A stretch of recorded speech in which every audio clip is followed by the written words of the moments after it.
Allah, Dieu, est le nom propre de celui qui mérite d'être adoré.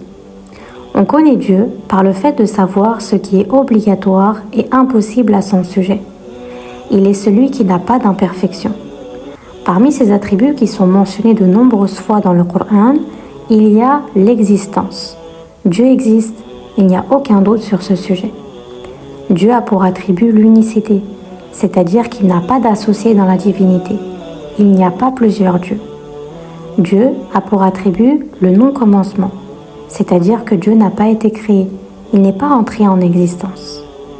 Dieu a pour attribut la non-fin, c'est-à-dire qu'il n'est pas concerné par la mort ni par l'anéantissement. Dieu a pour attribut le non-besoin, c'est-à-dire qu'il n'a besoin de rien. Il n'a pas besoin de ses créatures ni de leurs actes d'adoration. Dieu a pour attribut la puissance, qui est le fait de créer et d'anéantir. Dieu a pour attribut la volonté, c'est-à-dire que tout ce qui existe dans ce monde existe par la volonté de Dieu. Dieu a pour attribut la science, c'est-à-dire que Dieu sait toute chose, rien ne lui échappe, il n'est pas concerné par l'ignorance. Dieu a pour attribut l'ouïe, c'est-à-dire qu'il entend tout ce qui est audible, sans oreille ni aucun autre organe. Dieu a pour attribut la vue, c'est-à-dire qu'il voit tout ce qui est visible, sans œil ni aucun autre organe. Dieu a pour attribut la vie, c'est-à-dire que Dieu est vivant, sans âme, ni chair, ni cœur. Sa vie n'a pas de ressemblance avec la nôtre.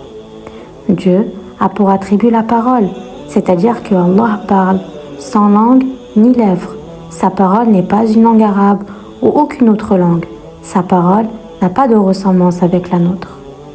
Allah a pour attribut l'exemption de toute ressemblance aux créatures. C'est-à-dire que tout ce que Allah Ta'ala a créé, il ne ressemble pas à cela.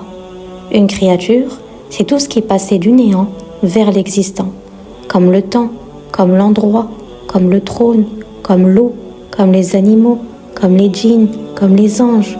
Allah Ta'ala n'a aucune ressemblance avec ce qu'il a créé.